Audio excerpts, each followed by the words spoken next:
Terima kasih Anda masih menyaksikan live update. Mantan Kepala Sekolah SD Negeri 79 Palembang, Nurmala Dewi, kembali menjalani sidang kasus dugaan penyelewengan dana BOS SD 79 Palembang. Sidang digelar secara tatap muka diketuai oleh Hakim Mangapul Manalu di Pengadilan Tipikor Palembang pada Rabu 17 November.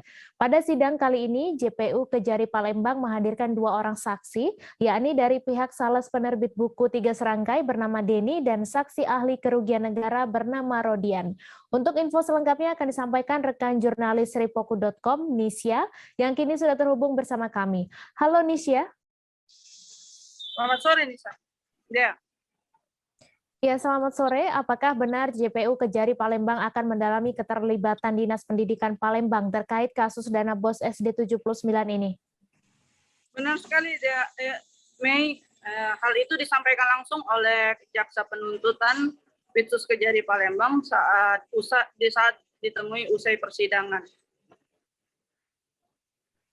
Lalu berdasar apa pihak JPU mendalami keterlibatan Dinas Pendidikan Kota Palembang dalam kasus ini? Dalam perkara ini, Kejari diminta untuk mendalami kasusnya disebabkan karena terdakwa dan para saksi menyebutkan beberapa nama dari pihak Dinas Pendidikan Kota Palembang terkait kasus dugaan korupsi pada dana BOS SD 79 Palembang.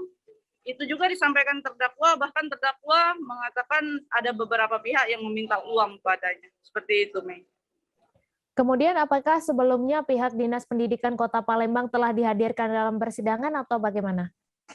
Oke, untuk pihak Dinas Pendidikan Kota Palembang sendiri sudah ada yang di beberapa nama yang dipanggil untuk menjadi saksi di persidangan. Hanya saja saat ditemui awak media di luar ruang sidang, hampir semua para saksi itu tidak mau memberikan statementnya sedikit pun terkait keterangan mereka sebagai saksi dalam kasus ini. Seperti itu, Nih.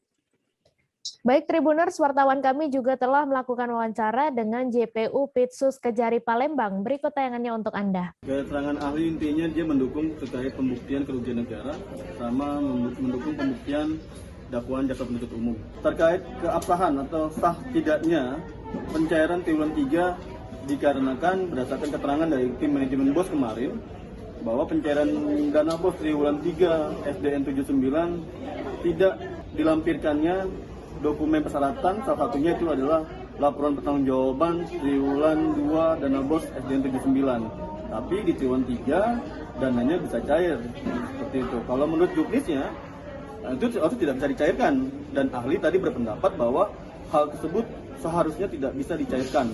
Itu. Namun kenyataannya dari tim manajemen BOS Diknas Kota Palembang mencairkan dana BOS triwulan 3 SDN 79 Kota Palembang. Nah, kalau besarannya itu kalau nggak salah sekitar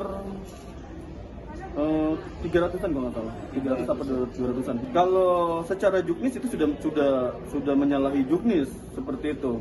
Tapi untuk apakah ada penyimpangan di situ perlu dilakukan pendalaman lebih jauh kan. Emang manajemen BOS dari pihak dinas? Sesuai dengan surat keputusan dari wali kota, tim manajemen BOS tahun 2019 itu dari Diknas Kota Palembang. Memang kalau untuk yang dari 3 serangkai ini, dia memang hanya untuk buku wajib.